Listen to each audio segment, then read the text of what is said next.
আজ তোমাদের সাথে শেয়ার করব বিপাশা আর বিদিশাকে আইবুড়ো ভাতে আমরা সবাই মিলে কি কি খাওয়ালাম।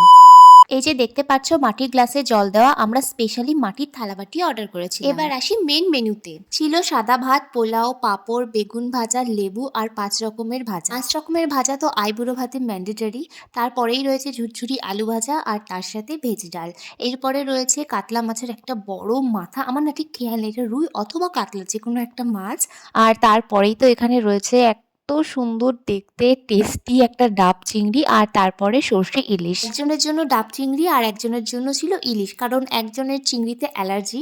আর এখানে রয়েছে চিকেন, তারপরে ছিল মাটন, আর এখানে রয়েছে আমের চাটনি, আর তারপরে রয়েছে এই 5 রকমের মিষ্টি, এটা আমরা আলাদা করে কিনে এনেছিলাম। এবার পুরো ডেকোরেশনটা তোমাদেরকে একবার দেখিয়ে দিই। আমাদের ইচ্ছা ছিল পান পাতা দিয়ে ডেকোরেট করার আর ফুল দিয়ে, বাট পান পাতার কথাটা লাস্ট মোমেন্টে আমরা বলতে ভুলে গেছিলাম, তাই জন্য ফুল দিয়ে সাজানো হয়েছিল।